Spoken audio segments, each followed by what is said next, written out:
అదే RTV app వార్తల్ని క్షణాల్లో చదివే అవకాశం ఉంటుంది. ఒక న్యూస్ పేపర్, ఒక టెలివిజన్ ఛానల్ మీ చేతుల్లో ఎప్పుడూ ఉంటాయి. నమస్తే, వెల్కమ్ టు ఆర్టీవీ అన్సెన్సర్డ్.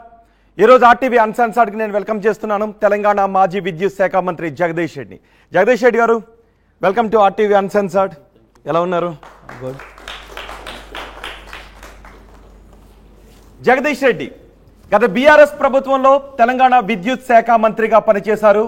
ప్రస్తుతం గత బీఆర్ఎస్ అసంబద్ధ నిర్ణయాల వల్ల తెలంగాణ 6,000 కోట్ల రూపాయలు కోల్పోయింది. 6,000 కోట్ల రూపాయల అదనపు భారం తెలంగాణ ఖజానాపై పడిందని ప్రస్తుత గవర్నమెంట్ అంటుంది. అంతేకాదు, జస్టిస్ నరసింహారెడ్డి కమిషన్ కూడా నియమించింది. విద్యుత్ కొనుగోళ్లలో అవకతవకలు జరిగాయంటూ ఆ కమిషన్ ముందు హాజరయ్యేదే లేదు అంటున్నారు మాజీ ముఖ్యమంత్రి కేసీఆర్. మరి విద్యుత్ కొనుగోళ్లలో ఏం జరిగింది? విద్యుత్ కొనుగోళ్లలో మాజీ ముఖ్యమంత్రి కేసీఆర్ బాధ్యత ఎంత? అప్పటి విద్యుత్ శాఖ మంత్రి జగదీష్ రెడ్డి బాధ్యత ఎంత? ఈ వివరాలతో పాటు ప్రస్తుత తెలంగాణలో బీఆర్ఎస్ పరిస్థితి ఏంటి, ఇవన్నీ మాట్లాడదాం ఈ అన్సెన్సర్డ్లో. జగదీష్ రెడ్డి గారు, మీరు తీసుకున్న నిర్ణయాల వల్ల తెలంగాణపై 6,000 కోట్ల రూపాయల భారం పడింది. విద్యుత్లో తీవ్ర అవకతవకలు జరిగాయని ప్రస్తుత ప్రభుత్వం అంటుంది. రేవంత్ రెడ్డి ప్రభుత్వం జస్టిస్ నరసింహారెడ్డి కమిషన్ కూడా నియమించింది. కేసీఆర్ హాజరయ్యేది లేదంటున్నారు. ఎందుకు 6,000 కోట్ల రూపాయల అవకతవకలు జరిగాయి? వాస్తవానికి 6,000 కోట్ల రూపాయలు కాదు, అంతకంటే ఎక్కువ మిగిలింది మేము తీసుకున్న నిర్ణయాల వల్ల ఈ రాష్ట్రానికి. అన్ని ఉదాహరణలతో సహా స్పష్టంగా ఉన్నాయి మా దగ్గర. ఈ నిర్ణయం తీసుకున్న నాటికి అంటే వాస్తవానికి వాళ్ళు ఈ కమిషన్ ఏర్పాటు చేసి, నరసింహారెడ్డి గారి కమిషన్ ఏర్పాటు చేసి వారికి ఇచ్చింది 4 టర్మ్స్ ఇచ్చినారు.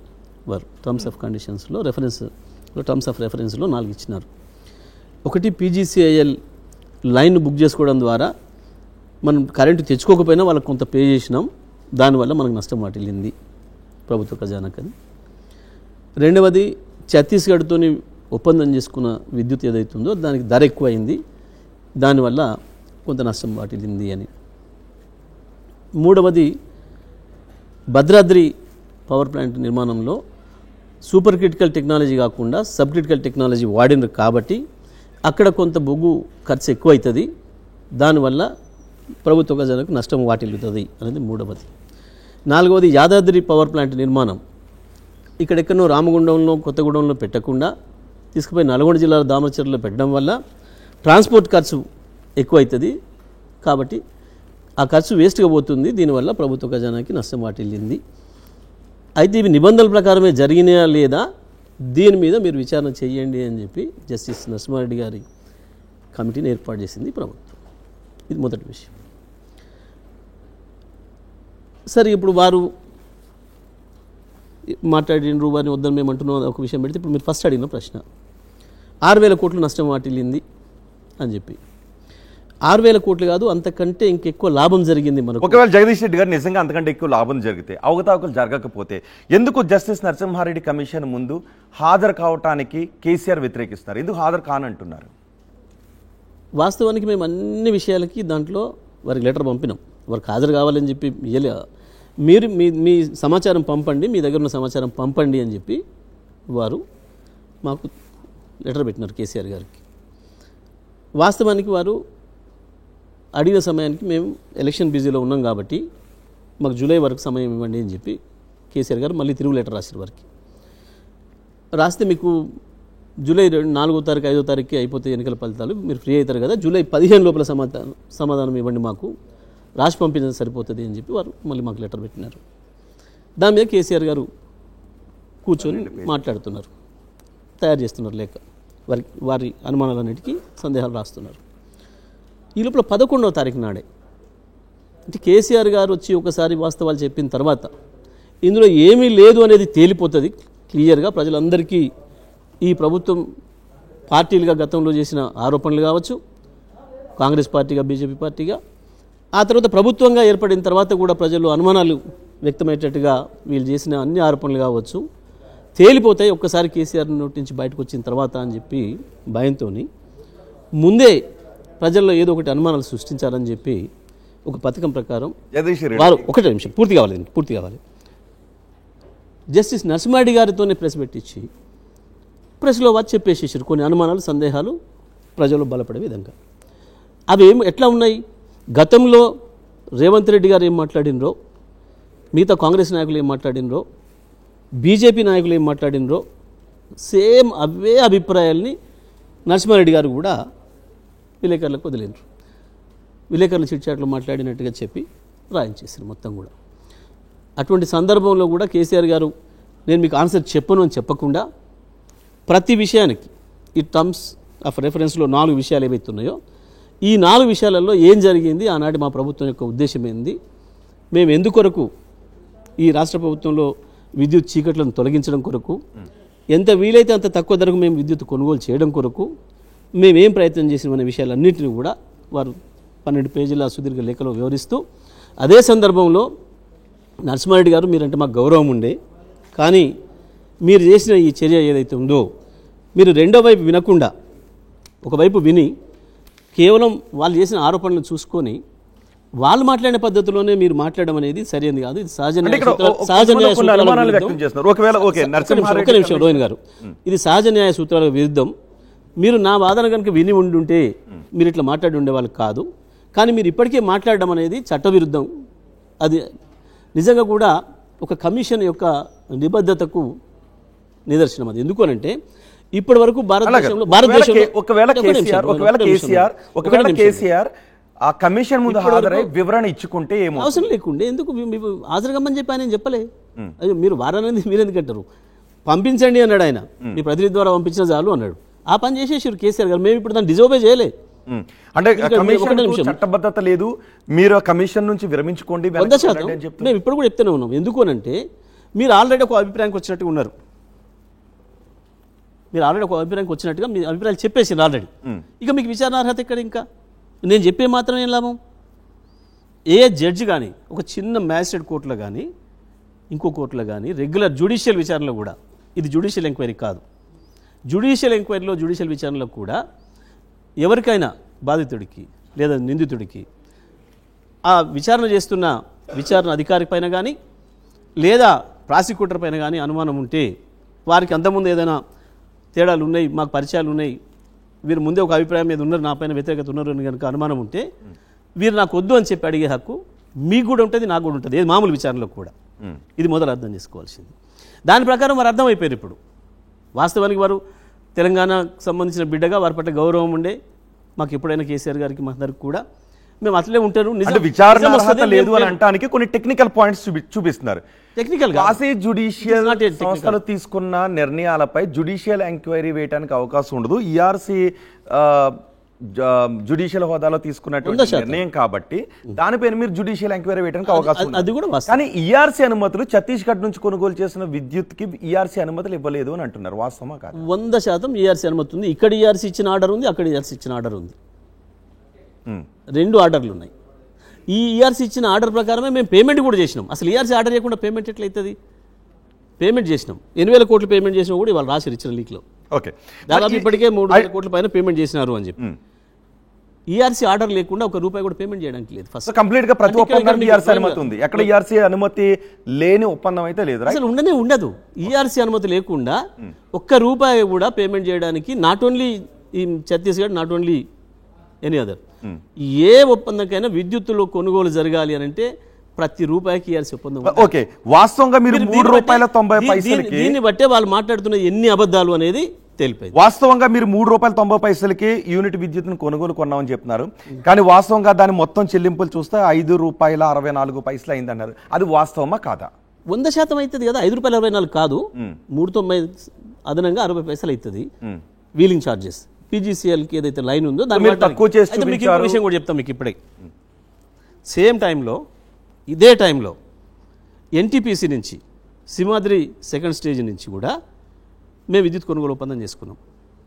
అది కూడా సేమ్ దీనిలాగానే పీపీఏనే, ఓపెన్ టెండర్ కాదు, పీపీఏనే. దానికి ఈఆర్సీనే ఇచ్చింది. ఏంది దానికి ఇచ్చింది? ₹4.30, 33 ఇక్కడనేమో 2.94, అది ₹4.33 ఎన్టీపీసీ సేమ్ డే, సేమ్ ఆ కొద్ది రోజుల తేడాతో. ఇది బాగా పోవాలి ప్రజలకి. దానికి కూడా వీలింగ్ ఛార్జెస్ పీజీసీఎల్కు 60 పైసలు చొప్పున. ఎక్కడనైనా ఒప్పందాలు చేసుకున్నప్పుడు ఏ లైన్ ద్వారానైతే మనం తెచ్చుకుంటామో దానికి పేమెంట్ చేయాలి తప్పకుండా. అయితే మీరు వాస్తవంగా కొనుగోలు చేస్తున్నామని చెప్పిన దానికి చెల్లింపులు చేసిన దానికి భారీ వ్యత్యాసం ఉంది అనే దానిలో తప్పు, పూర్తి అబద్ధం, పూర్తిగా అబద్ధం. మౌలి గారు మిమ్మల్ని క్వశ్చన్ అడగాలనుకుంటున్నారు. పూర్తిగా అబద్ధం ఇది. తీసుకొస్తున్నారు కానీ జస్టిస్ నరసింహారెడ్డి కమిషన్ ఈఆర్సీ చేసిన నిర్ణయాన్ని ప్రశ్నించట్లేదు, ప్రభుత్వం తీసుకున్న విధానపరమైన నిర్ణయాల గురించి మాత్రమే క్వశ్చన్ చేస్తుంది. కానీ కేసీఆర్ గారు ఈఆర్సీ పేరు తీసుకొచ్చి మీరు ఈఆర్సీ నిర్ణయాలు పెట్టి ఎట్లా విచారణ జరుపుతారు, మీకు అర్హత లేదంటున్నారు. దీన్ని తప్పుదారి పట్టించట్లేదా? మీరు మంచి ప్రశ్న వేశారు, బాగా పోవాలి ప్రజలకి. అసలు ఈయన దేని బేస్ చేసుకొని విచారణ చేస్తారు? ధర ఎక్కువైంది అని ఏదైతే అంటున్నారో దేని బేస్ చేసుకొని? ఒక ధర నిర్ణయం అయినప్పుడే కదా దాని మీద చర్చ. ఇప్పుడు మనం అందరం మాట్లాడుకుంటుంది ఆ ధర నిర్ణయం చేసింది ఎవరు? ఈఆర్సీ కదా. సింపుల్. దీంట్లో ఇగో ఇదే పద్ధతుల్లో ప్రజల్ని కన్ఫ్యూజ్ చేసేదానికి వాళ్ళకి ఇష్టమైన పద్ధతుల్లో లీకేజీలు ఇస్తూ ప్రజలు పక్కదారి పట్టిస్తున్నారు. అసలు నిర్ణయం అంతా కూడా ధర పైన. ధర నిర్ణయించింది ఎవరు అంటే ఈఆర్సీ. ఇంకా అది కూడా చెప్తాం మీకు ఇక్కడ. ఇప్పటికి కూడా ధర విషయంలో మన ఈఆర్సీకి ఛత్తీస్గఢ్ ఈఆర్సీకి భేదం ఉంది మధ్యలో. దాని కొరకే అక్కడ ఆప్టెల్లో అప్పీల్ చేసిండ్రు. అయినా మనం మన ఈఆర్సీ నిర్ణయించిన ధర ప్రకారమే ఇప్పుడు చెల్లిస్తున్నాం. ఫైనల్గా ఆ ఈఆర్సీ పైన ఆప్టెల్ ఏదైతే ఉందో వాళ్ళు నిర్ణయం తీసుకున్న తర్వాత దానికి ఫైనల్ పేమెంట్ అవుతుంది. వాళ్ళు మనం ఇచ్చిన ధరనే ఓకే అంటే దాని ప్రకారమే ఉంటుంది. లేదు ఛత్తీస్గఢ్ ఇచ్చింది ఓకే అంటే దాని ప్రకారం చేయాల్సి వస్తుంది. లేదు ఇద్దరి మధ్యన వయా మీడియాగా వాళ్ళు కరెక్ట్గా అంచనా వేసి. అయితే మీకు ఇంకొక విషయం క్లారిటీ ఇస్తా. ఈ ధర నిర్ణయించేటప్పుడు ఎట్లా నిర్ణయిస్తారు అని అంటే ఏ ప్లాంట్ నుంచి అయితే మనకు పవర్ వస్తుందో ఆ ప్లాంట్ యొక్క నిర్మాణ ఖర్చు ఎంత వచ్చింది, ఆ ప్లాంట్ యొక్క నిర్మాణ ఖర్చు 1 మెగావాట్కు ఎంత వచ్చింది అనేది ఒక నిర్ణయం చేస్తారు, క్యాపిటల్ ఎక్స్పెండిచర్. ఆ తర్వాత రికరింగ్ ఖర్చులో రోజువారీగా పెట్టే ఆ కోల్ అది వాళ్ళకి ఎంత ధరకు వస్తుంది అనేదాన్ని తీసుకుంటారు. ఈ రెండింటిని కలిపి నిర్ణయం తీసుకొని ఈ రెండింటి మీద వచ్చిన ఖర్చు దాని మీద వస్తున్న ఉత్పత్తి దాని ప్రకారం ధర నిర్ణయిస్తే ఎక్కడైనా భారతదేశంలో ఏ ఈఆర్సీ అయినా ఇది ఈఆర్సీ అనేది చట్టబద్ధంగా రాజ్యాంగబద్ధంగా ఏర్పాటు చేసిన క్వాజీ జ్యుడిషియల్ సంస్థలు. ఇది ఫస్ట్ తెలుసుకోవాలి. మీకు ఈఆర్సీ ఇచ్చిన అప్రూవల్ వేరు, మీరు దాన్ని ₹3.90 ఫర్ యూనిట్ చెప్తూ, కానీ వాస్తవంగా మనకు రాష్ట్ర ఖజానా మీద పడింది ₹5.40 కదా వాస్తవం. ఎట్లా ఇస్తారు అసలు? ఇస్తే వాడు నాకు జైలు కదా. మీరు ట్రాన్స్మిషన్ ఖర్చులు కానీ మిగతా ఖర్చులను చూపించకుండా ట్రాన్స్మిషన్ కాదు పీజీసీఎల్ ఖర్చు ఒకటి ఉంటుంది, కంపల్సరీ చేయాల్సిందే కదా ఎవరైనా. ఇప్పుడు అదే చెప్తాను మీకు ఇక్కడ. ఇదే టైంలో ఎన్టీపీసీ సింహాద్రి స్టేజ్ 2 ఏదైతే నిర్మాణం చేసిందో ఆంధ్రలో దాని నుంచి వెళ్ళి కూడా మనకు విద్యుత్ ఉత్పత్తికి మనకు విద్యుత్ సరఫరాకి ఇచ్చిండ్రు. అది కూడా పీపీఏ చేసుకున్నాం. దానికి ₹4.33 నిర్ణయించింది అదే ఈఆర్సీ. దానికి కూడా వీలింగ్ ఛార్జెస్ 60 పైసలు యూనిట్కి చెల్లిస్తున్నాం. దీనివల్ల ఛత్తీస్గఢ్ నుంచి తీసుకున్న దానివల్ల లాభం జరిగిందా నష్టం జరిగిందా? సింపుల్ లెక్క. దానికి ప్రతిదీ కూడా ఆధారం ఉంది. నేను చెప్పడం మీరు అనడమే కాదు, ప్రతి దాంట్లో కూడా ఆధారం ఉంది. ఇప్పుడు నా ఫోన్లోనే ఉన్నాయని తీయాలి పేపర్లు, ప్రతి దానికి కూడా అలకాడనే ఉన్నాయి. ఇప్పుడు అవి మేమంటుంది ఇదే. జస్టిస్ నరసింహారెడ్డి గారు ఇవి చూడకుండానే మాట్లాడడం అనేది అన్యాయమైన విషయం. వారు ముందే ఒక అభిప్రాయంతో ఉన్నట్టున్నారు కేసీఆర్ గారి మీద. వారికి ఏదో ఇతరత్ర ఏదో సంథింగ్ ఏదో ఉన్నట్టున్నది కేసీఆర్ గారి మీద. అందుకే వారు కూడా వీళ్ళు మాట్లాడే మాటలను ఒక రాజకీయ నాయకుడిలాగా మాట్లాడేసిండు తప్ప నిజంగా ఒక జస్టిస్గా ఒక జడ్జిగా ఆలోచించి పని చేయలేదు. ఇప్పుడు మీకు కూడా తెలుసండి, మీ అందరికి కూడా తెలుసు, మీ మీద ఒక కేసు అయింది, ఏదో జరిగింది, సంథింగ్ పెట్టారు, మీ మీద విచారణ జరుగుతుంది. ముందే జడ్జి గారు మీ మీద ఒక అభిప్రాయం చెప్పేసిన తర్వాత ఇక మీ న్యాయవాది ఎంత మొత్తుకుంటే ఉంది, మీరు ఎంత మొత్తుకుంటే ఉంది. అంటే జడ్జి గారికి మీ మీద ఆల్రెడీ ఒక అభిప్రాయం వచ్చేసిందని తెలిసిపోయింది కదా. తెలిసిపోయిన తర్వాత ఆ జడ్జి గారి ముందట మనం ఎంత అరిస్తే ఉంది అరనిరోధన తప్ప ఆయనను మార్చమని అడిగే హక్కు మనకు ఉంది. అంటే ఆయన గత బీఆర్ఎస్ ప్రభుత్వం పైన ఆరోపణలు చేశారా, లేకపోతే టర్మ్స్ ఆఫ్ రెఫరెన్స్లో ఉన్న అంశాల గురించి మాట్లాడారు? దీంట్లోనే ఆల్రెడీ ఆయన ఒక అభిప్రాయంకి వచ్చినట్టు, నిజంగానే ఛత్తీస్గఢ్తో చేసుకున్న దాంట్లో ఏదో తేడా వచ్చినట్టు, ఇక నష్టాన్ని మాత్రమే అంచనా వేయాల్సి ఉంది అని చెప్పిండు. అంటే తప్పు జరిగిపోయింది, నష్టాన్ని మాత్రమే అంచనా వేయాల్సి ఉంది అనే మాట మాట్లాడిన వారు. అక్కడ మేము అభ్యంతరం చెప్పింది. మీరు మీరు ఒక ఒపీనియన్కి వచ్చిన తర్వాత మేము ఎంత మొత్తుకున్న ఉపయోగం లేదు, మీకు ఆల్రెడీ ప్రీ ఆక్యుపైడ్ ఆలోచనలు ఉన్నాయి మీ మైండ్లో అనే విషయాన్ని ప్రజలకు చెప్పాలి. కాబట్టి మేము ప్రజలకు స్పష్టంగా రోహిణ్ గారు ఇంకో విషయం కూడా చెప్తాను మీకు. నేను 6,000 కోట్లు కాదు అంతకంటే ఎక్కువనే లాభం అయింది మనకు అని చెప్పడానికి ఆ రోజు నాటికి హర్యానాలో ఉన్న జడ్జర్ నుంచి ఎన్టీపీసీ గవర్నమెంట్ సంస్థ, ఎన్టీపీసీ నుంచి మనం కొంటున్న విద్యుత్ ధర 17 రూపాయలు యూనిట్కి. 17 రూపాయలు. కూడంకలం నుంచి, నైవేలి లిగ్నైట్ కార్పొరేషన్ కూడంకలం నుంచి ఆ రోజుకు మనం కొంటున్న విద్యుత్ ధర 11 రూపాయలు. 11 రూపాయలు. 17 రూపాయలది 11 రూపాయలది తగ్గించినట్ట, 3 రూపాయలు 94 పైసలుగా చేసుకోవడం అంటే పెంచినట్ల. మళ్ళీ అదే టైంలో అవి కూడా ఈఆర్సీ నిర్ణయించినాయి. జడ్జర్ది కానీ, కూడంకలంది కానీ, సింహాద్రి యూనిట్ 2 నుంచి మనం తీసుకుంది ఏదైతే ఉందో అవేం పాత అగ్రిమెంట్లు. సింహాద్రిది సేమ్ టైంలో అదే కంపల్సరీ మనకు రావాల్సింది నేషనల్ ట్రిబ్యునల్ దాని నుంచి, థర్మల్ పవర్ నుంచి ముందే కేటాయిస్తారు. ఆ ప్లాంట్ స్టార్ట్ చేసేటప్పుడే ఇది ఎవరికి ఇవ్వాలనేది నిర్ణయం చేస్తాయి సెంట్రల్ గవర్నమెంట్ ఆర్గనైజేషన్స్ ఏదైనా. దాని ప్రకారం మనం తీసుకోవాల్సిందే కంపల్సరీ. మాకు ఇక్కడ 3 రూపాయలు 94 పైసలు దొరుకుతుంది కాబట్టి నేను మొత్తమే మీద క్యాన్సిల్ చేసుకుంటానే రైట్ కూడా మనకు ఉండదు. అంటే దీన్ని బట్టి మనకి ఏమర్థమవుతుంది, ఆ రోజు నాటికి 17 రూపాయలు అవి త్వరలో మూస్తున్నాయి. అవి ముగిసే ముందట మనం ఇది చేసుకోవాలి. ఆ విద్యుత్ మనకు ఆగిపోతుంది. ఇక మళ్ళీ మనం కంటిన్యూ చేసుకోదలుచుకోలేదు. ఎందుకంటే 17 రూపాయలు వాడి పే చేస్తున్నాం, 11 రూపాయలు వీళ్ళకి పే చేస్తున్నాం. 2 గవర్నమెంట్ ఆర్గనైజేషన్స్ మీరు చూడండి. ఓకే, అయితే దీని మీద చర్చ జరిగి, దీని మీద ఆ రోజు కూడా చర్చ జరిగి అసెంబ్లీలో నేను చెప్పింది ఇప్పుడు కూడా ఉంది రికార్డు. ఈ రోజే కాదు, ఆ రోజే అసెంబ్లీలో దీనిపైన చర్చ జరిగింది. దానిపైన నేను ఇచ్చిన సమాధానం కూడా ఉంది. ఇదే బట్టి విక్రమార్క గారు జగదీష్ రెడ్డి ఆ రోజు అడిగిన ఛత్తీస్గఢ్తో విద్యుత్ ఒప్పందం చేసుకునే సమయానికి ఇతర చోట్ల నుంచి అంతకంటే తక్కువకే విద్యుత్ లభ్యత ఉంది అన్న దాంట్లో వాస్తవం ఉందా లేదా? లేదు, పూర్తిగా అబద్ధం. ఎందుకంటే అదే సమయంలో తమిళనాడు కూడా పీపీఏ చేసుకుంది వేరే ఇంకో వారితో. దానికి వాళ్ళు పే చేస్తుంది 4 రూపాయలు 90 పైసలు. మళ్ళీ వీలింగ్ ఛార్జెస్ 60 పైసా ప్రతి యూనిట్. ఇంకా ఎక్కువనే ఉంది వాళ్ళకి, ఇంకో 2-3 పైసలు మనకంటే. అంటే దీని ద్వారా ఏమైతుంది, ఇంకోటి అదే సమయంలో పక్కన మహారాష్ట్రలో 6 రూపాయలు 7 రూపాయలకు తీసుకున్నారు. ఇంకో విషయం కూడా చెప్తున్నా, ఆ సమయంలో గుజరాత్ కావచ్చు ఇతర రాష్ట్రాలు ప్రతిరోజు సాయంత్రం 15 నుంచి 20 రూపాయలు పెట్టుకున్నారు.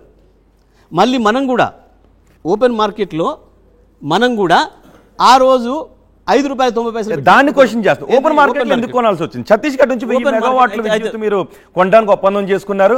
ఆ తర్వాత పవర్ గ్రిడ్ కార్పొరేషన్కి 1000 మెగావాట్లకు చెల్లింపులు చేశారు. మళ్ళీ అదనపు 1000 మెగావాట్లు కూడా చెల్లించడానికి ఒప్పందం కుదుర్చుకున్నారు. వాటికి చెల్లింపు చేశారు. కానీ అంత లభ్యత జరగలేదు. సో దీనివల్ల ఎక్కువగా నష్టపోయామనేది అయితే మీకు రేవంత్ రెడ్డి సర్కార్ మీకు మీ ద్వారా ప్రజలకు కూడా పోవాలి. ఏంటి విద్యుత్ ఎట్లా ఉంటుంది కొనుగోలు అనేది. విద్యుత్ కొనుగోలు అనేది ప్రతిరోజు ప్రతి రాష్ట్రంలో ప్రతి ప్రాంతంలో 2-3 తీరులుగా మారుతుంది. డిమాండ్ అనేది ఒకే తీరు ఉండదు. ఇక్కడ పీక్ అవర్స్ డిమాండ్ అని ఉంటుంది. సాయంత్రం 6 గంటల నుంచి 10 గంటల వరకు, పొద్దున 5 గంటల నుంచి 9 గంటల వరకు పీక్ అవర్ డిమాండ్ అంటారు దీన్ని.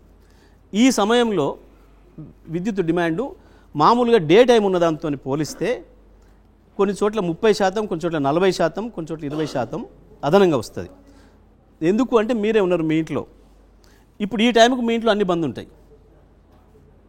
ఉంటాయి. సాయంత్రం 6 కాగానే మీరు ఇంటికి చేరుకుంటారు. మొదలు టీవీ ఆన్ అవుతుంది, మొదలు లైట్లు వేస్తారు, టీవీ ఆన్ అవుతుంది, ఇంట్లో గ్రైండర్ ఆన్ అవుతుంది, ఏసీ ఆన్ అవుతుంది, ఇవన్నీ అవుతాయి. ఇట్లా ప్రతి చోట కూడా మొత్తం దేశవ్యాప్తంగా ప్రపంచవ్యాప్తంగా కూడా వీటిని పీక్ అవర్స్ అని పెట్టి అది కాదు. ఒక్క నిమిషం రోహన్ గారు, లెట్ మీ కంప్లీట్. ఈ టైంలో భారతదేశంలో ఎక్కడైతే మనకు విద్యుత్ పూర్తిగా అందుబాటులో లేకనో వీళ్ళు వివిధ కారణాల చేత కొనుక్కుంటున్న ఉన్న చోట ఆ కొద్ది గంటల కొరకు ఎస్ఎల్డిసి ద్వారా లేదా ఎన్ఎల్డిసి ద్వారా టెంపరీగా కొనుక్కుంటారు. ఏ రోజుకి ఆ రోజు, ఏ గంటకు ఆ గంట. దానికి కూడా ఎట్లుంటుందంటే మన 4 రాష్ట్రాలు సదరన్ స్టేట్స్కి ఎస్ఎల్డిసి అని బెంగళూరులో ఉంటుంది. అది కేంద్ర ప్రభుత్వ సంస్థ. దానికి అప్పీల్ చేసుకోవాలి మనం. ఎప్పుడు 24 గంటల ముందు. రేపు సాయంత్రం 6 గంటలకు మీకు ఎంత విద్యుత్ కావాలని మీరు అంచనా వేసుకుంటారో దానికి ఇవాళ 6 గంటల లోపు మీరు బుక్ చేసుకోవాలి. మాకు ఈ పలానా సమయానికి 6 గంటలకు పలానా 200 మెగావాట్లు కావాలి, 7 గంటలకు 300 కావాలి, 8 గంటలకు 500 కావాలి. ఇట్లా వేసుకుంటారు. ఇది ప్రతి రాష్ట్రంగా ఉంటుంది. ఆ సమయాన్ని అంటే మొత్తం ఒప్పందం చేసుకుంటారు. ఎందుకంటే మొత్తం ఒప్పందం చేసుకుంటే పొద్దున్నాక చెల్లించాల్సి వస్తుంది. కాబట్టి మొత్తం భారతదేశంలో ఉన్న ప్రతి రాష్ట్రం ఇదే విధానం అవలంబించాలి. ఇదే విధానంలో ఆ రోజు సాయంత్రం మనం ఇది కొంటున్న రోజు ప్రతిరోజు సాయంత్రం కూడా ధర ఎక్కువ అవుతుంది. ఆ సమయంలో గుజరాత్ 20 రూపాయలు పెట్టి కూడా కొన్నది. మీరు మీరు ఇది నేను చెప్పడం కాదు, దాంట్లోనే దొరుకుతాయి. అక్కడనేమో నేషనల్ సంస్థ ఉంటుంది, ఇక్కడనేమో సదరన్ లోడ్ డిస్పాచ్ సెంటర్, అక్కడనేమో నేషనల్ లోడ్ డిస్పాచ్ సెంటర్ ఢిల్లీలో. ఆ ప్రాంతం అంతా కూడా దాని ద్వారా చేస్తారు. మన 4 రాష్ట్రాలు, మనం 5 అయిన తర్వాత మన 5 రాష్ట్రాలకి దీని ద్వారా చేస్తారు. ఇది కూడా పారదర్శకంగా వాళ్ళే అలర్ట్ చేస్తారు, మనం చేయం. మన 5 రాష్ట్రాలు అప్పీల్ చేస్తాం వాళ్ళకు, ఎస్ఎల్డీసీకి. మాకు రేపు సాయంత్రం ఇంత అవసరం ఉంది అని చెప్పి తెలంగాణ, ఆంధ్రప్రదేశ్, తమిళనాడు, కర్ణాటక, కేరళ చేస్తారు. అక్కడ ఒక సపోజ్ వీళ్ళు 5 కలిసి చేసింది 2000 మెగావాట్ల డిమాండ్ ఉంటే అక్కడ 1000 అందుబాటులో ఉందనుకోండి వాళ్ళకి, ఆ 1000నే వీళ్ళు ఎంతైతే అడిగినారో రేషియోలో ఇస్తారు, ధర కూడా వాళ్ళని నిర్ణయిస్తారు, బ్యాంకు ద్వారా వాళ్ళకి వెళ్ళిపోయి కట్ చేసుకుంటారు. ఇంత పారదర్శకంగా ఉంటుంది. మీరు చెప్తున్నట్టు ఇంత పారదర్శకంగా జరిగితే కమిషన్ ఎందుకు ఏర్పాటు చేశారని అనుకుంటున్నారు? అయితే కమిషన్ది దాని మీద కాదు, కమిషన్ వేసి అదే చెప్తాను మీకు. ఆ సమయంలో మనం ఏముంది అని చెప్పడానికి, ధరల వ్యత్యాసం చెప్పడానికి ప్రజలు కూడా అర్థం కావాలి కాబట్టి విద్యుత్తును ఎట్లా కొంటారు, ఎట్లా చేస్తారనే దానికి కమిషన్ అనేది వేసింది ఈ 4 విషయాలలో. ఒకటి, పీజీసీఎల్ లైన్కు ఏదైతే మనం బుక్ చేసుకొని మినిమం ఛార్జెస్ కట్టాలని చెప్పి ముందే నిర్ణయించినరో దానివల్ల కొంచెం ప్రభుత్వ ఖజానాకి నష్టం వాటిల్లిందని మేము భావిస్తున్నాం. ఇది నిబంధనల ప్రకారమే జరిగిందా లేదా అనేది ఒకటి చూడండి. ఛత్తీస్గఢ్లో ఒప్పందం చేసుకోవడం ద్వారా ధర ఎక్కువైంది అని చెప్పి మాకు అనుమానం ఉంది. ఇది నిజమా కాదా, ఆ రోజుకున్న నిబంధనల మేరకు జరిగిందా లేదా, దీని మీద విచారణ చేయండి. సబ్ క్రిటికల్ వాడినరు, సూపర్ క్రిటికల్ వాడకుండా దానివల్ల కొంచెం ఎక్కువ కాలుతుంది కాబట్టి వాడారు అనేది వాస్తవమే కదా. 100% డౌట్ ఏముంది, సందేహమే లేదు. ఆడు ఉన్నదేనా, అందరూ పక్కన పెట్టేసిన సబ్ క్రిటికల్ ని సూపర్ క్రిటికల్, సబ్ క్రిటికల్ కూడా చెప్తాను మీకు. ఏంటి తేడా ఏంది, దానివల్ల ఎంత నష్టం జరిగింది, ఏం జరిగింది అనే విషయం కూడా. మొత్తం ప్రపంచవ్యాప్తంగా భారతదేశంలో కూడా మొట్టమొదలు ఈ విద్యుత్తు తయారు చేయడం అనేది తక్కువలో తక్కువ 30 మెగావాట్లు ఆన్సర్ చెప్తాను. 30 మెగావాట్లు సబ్ క్రిటికల్ టెక్నాలజీ వాడే సమయానికి చాలా రాష్ట్రాలు చాలా సబ్ క్రిటికల్ టెక్నాలజీని పక్కన పెట్టేశాయి. అప్పటికే సూపర్ క్రిటికల్ టెక్నాలజీని వాడాలి అని నామ్స్ చెప్తున్నాయి అనేది వాస్తవమా కాదు? అబద్ధం, పూర్తి స్థాయి అబద్ధం. ఇది పూర్తి స్థాయి అబద్ధం. ఈ చర్చ ఎప్పుడు మొదలైంది అని అంటే 800 మెగావాట్ల విద్యుత్తును ఒకే చోట ఉత్పత్తి చేయడం అనే టెక్నాలజీ ఏదైతే వచ్చిందో దీన్ని సూపర్ క్రిటికల్ టెక్నాలజీ అని అంటారు. దానికంటే తక్కువ ఉత్పత్తి ఎక్కడైతే జరుగుతుందో దాన్ని సబ్ క్రిటికల్ టెక్నాలజీ అని అంటారు. ఎందుకంటే మనం మాట్లాడుకుంటున్న సబ్జెక్ట్ ప్రజలు పోవాలి, మీకు చెప్తున్నాం.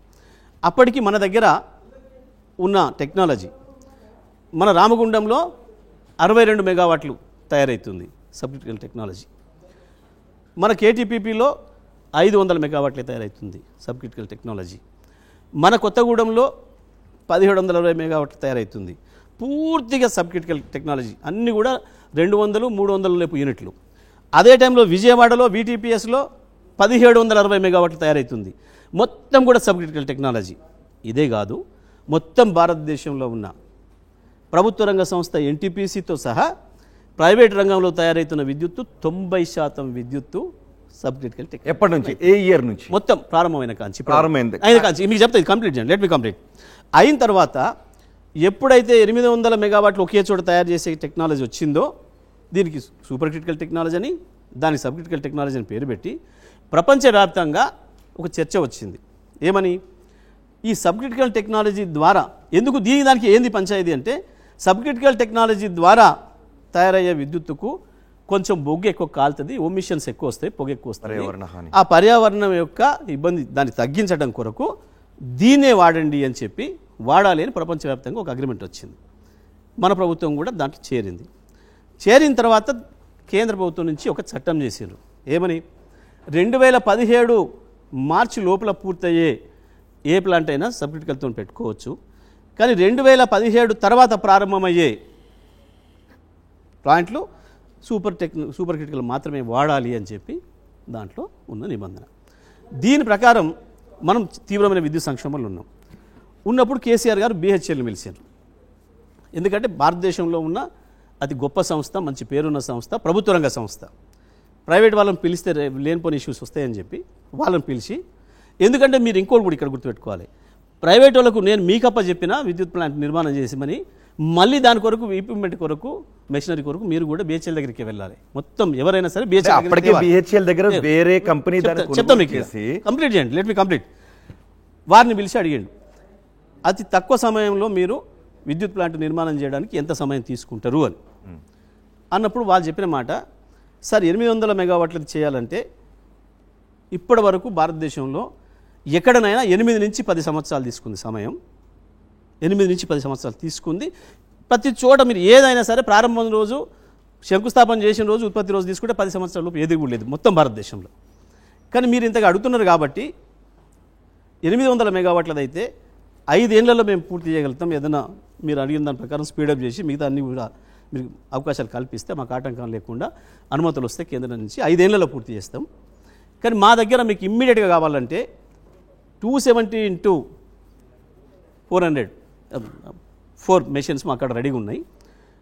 270 మెగావాట్స్ తయారు చేసే మెషిన్స్ మా అక్కడ సిద్ధంగా ఉన్నాయి. సివిల్ వర్క్ చేసుకుంటే మేము తెచ్చి ఫిట్ చేయొచ్చు. దాన్ని మేము 2 సంవత్సరాలలో పూర్తి చేస్తాం. ఎందుకంటే కేంద్ర ప్రభుత్వ చట్టం ఉంది, ఇప్పుడు వాళ్ళే చెప్పిన మాట చట్టం ఉంది. మేము 2017 మార్చి లోపల పూర్తి చేస్తాం. మీకు అక్కడ చట్టపరం కూడా ఇబ్బంది లేకుండా మీరు ఇమీడియట్గా స్టార్ట్ చేయమంటే చేస్తాం. 1080 యూనిట్లు ఇవ్వగలుగుతాం. 270 × 4 ఉన్నాయి మా కాడ. 1080 యూనిట్లు మీకు తొందరగా ఇవ్వగలుగుతాం అని చెప్పాను. అప్పటికి మనకు జడ్జర్తో అగ్రిమెంట్ పూర్తవుతుంది, కూడంకలం అగ్రిమెంట్ పూర్తవుతుంది. ఈ అయిపోతున్న టైంలో మీరు అందుబాటులో రావాలి. 5 ఏళ్ళు అంటే ఇబ్బంది పడతాం, అందులో అయిపోతాయి. కాబట్టి మీరు ఫస్ట్ అది పూర్తి చేయండి. చట్ట ప్రకారమే ఉంది కదా అంటే చట్ట ప్రకారమే ఉంది అంటే కేంద్ర ప్రభుత్వానికి కూడా అప్లై చేసినాం. దానికి కూడా అన్ని మన అనుమతులు వచ్చినాయి. మీరు ఇక్కడ చూడాల్సింది మొత్తం పర్యావరణ అనుమతి, అన్ని అనుమతులు వచ్చినాయి. కాకపోతే పని కొంచెం తొందరగా ప్రారంభం చేసినాం. ఈలోపు ఎవడో ఒక దుర్మార్గుడు, తెలంగాణ ద్రోహి ఎవడున్నాడు దాని వెనకాల ఎవడో ఒకడు వైజాగ్కి సంబంధించిన ఒకడు పోయి ఎన్జీటీలో అప్లై చేసిండు. ఎన్జీటీలో దీన్ని వ్యతిరేకంగా పిల్లేసిండు. వాళ్ళు స్టే ఇచ్చారు. ఎన్జీటీలో స్టే ఇచ్చి దాన్ని నిర్మాణానికి ఆలస్యమైంది. స్టే వెకేట్ చేసి వచ్చే సమయానికి కరోనా వచ్చింది. ఎవరు వేయించారనుకుంటున్నారు అది? ఇప్పుడు తెలంగాణ ద్రోహులు ఎవడో ఉంటాడు. ఎవరు పేరు చెప్తారా? మేము పేరు ఎందుకు చెప్పడం అవసరం లేదు. అది జరిగింది వాస్తవం, అటు ఉంది వాస్తవం, స్టే ఉంది వాస్తవం. వీళ్ళకి తెలుసు, నర్సింహారెడ్డి కమిషన్ కూడా తెలుసు. ప్రసాద్ ఇది జరిగిన విషయం. ఇది సూపర్ క్రిటికల్ టెక్నాలజీకి, సబ్ క్రిటికల్ టెక్నాలజీకి తేడా ఏంటంటే ఇది జరిగింది. ఇప్పటికీ కూడా భారతదేశంలో ఈ రోజుకు ఇప్పటికి కూడా ఇంకా 90%, 85% విద్యుత్ సబ్ క్రిటికల్ టెక్నాలజీ తయారవుతుంది. అంటే 2017 ముందు ప్రారంభమైన వాటి విషయంలో అయితే ఇప్పటికి కూడా చెప్తున్నా, ఆ రోజుకి 17 ప్లాంట్లు భారతదేశంలో, 17 ప్లాంట్లు including RTPP Rayalaseema thermal power స్టేషన్తో సహా దాదాపు 8-9 ఏళ్ళు అయినాయి ప్రారంభమయ్యి. సబ్ క్రిటికల్ కూడా పూర్తి కాకుండా అట్లే ఉన్నాయి. 17 ప్లాంట్లు మన తర్వాత ఇప్పటికీ 6-7 ప్రారంభమైనాయి. ఓకే, కేంద్రం కూడా అనుమతి ఇచ్చింది. ఇప్పుడు మీరు ఇక్కడ రోహిణ్ గారు మీరు చూడాల్సింది ఏంటంటే ఎలక్ట్రిసిటీ విషయంలో ప్రతి రూపాయి కొనుగోలు కానీ ప్రతి ఇంకా డెప్త్ గా మాట్లాడదాం. ప్రసాద్ మిమ్మల్ని క్వశ్చన్ అడగాలనుకుంటున్నారు. ప్రసాద్ సార్, జగదీష్ రెడ్డి గారు, మీరు అన్ని కూడా టెక్నికల్ వర్డ్స్ చెప్తున్నారు, ERC, sub critical, super critical, peak hours అని. కానీ ఆల్రెడీ మీ మీద ఒక నింద మోపారు, 6,000 కోట్ల కుంభకోణానికి పాల్పడ్డారని. దాని నుంచి మీరు ఎలా బయటపడతారు? అదో తెలివి తక్కువ. బయటపడడం ఏంది? ఆరోపణ చేసిన వాడికి పరువు పోతుంది. ఆ మాట అది రాసినోడికి ఇవాళ రాసిన పేపర్లలో దానికి జస్టిస్ నర్సింహారెడ్డి సమాధానం చెప్పాలి. ఎవరికి నోటీసులు ఇస్తాడు, ఎవరిస్తే చెప్తే రాసినది. పలానా బాధ్యతని కూడా మాట్లాడలేదు, కానీ ప్రధాన పేపర్లలో ప్రధాన శీర్షికకు వచ్చింది. దీన్ని ఎవరు చెప్పాలి? పలానా మీరు ప్రసాద్ మాట్లాడిందంటే అర్థం చేసుకోవచ్చు, లేదా మౌలి గారు మాట్లాడినంటే ఆయన మాట్లాడిండు, ఆయన ఆరోపణ చేసిండు, నీ ఆధారాలు ఎంతో తెమ్మని చెప్పవచ్చు. ఎవరు చెప్పిండో తెలియకుండా ఒక కేసీఆర్ గారి పైన బురద జల్లే పద్ధతుల్లో వస్తున్న ఈ రోతరాతలు వీటి విషయంలోనే కదా మేము సంతోషపడ్డది. ఒక జస్టిస్ కమిషన్ వస్తే బ్రహ్మాండంగా మేమంతా బయటపడతాం హ్యాపీగా. వీళ్ళు చేసిన ఆరోపణలన్నీ పనికిమాలిన ఆరోపణలు, పసలేని ఆరోపణలు, కేసీఆర్ గారిని బదనాం చేయడం కొరకు మాత్రమే చేసిన ఆరోపణలు, తప్పుడు ఆరోపణలు అని చెప్పి బయటపడతాయి, నిజాలు బయటకు వస్తాయి అని మేమే సంతోషపడ్డాం. అసలు ఒక మాట చెప్పాలంటే నేనే కదా ఛాలెంజ్ చేసిన శాసనసభలో. ఎట్లా చేస్తాం? ఏ ధైర్యం ఉంటే చేస్తాం? వీళ్ళు చేసే ఆరోపణలు మొత్తం పనికిమాలినవి, బురద జల్లేవి తప్ప ఇంకోటి కాదు.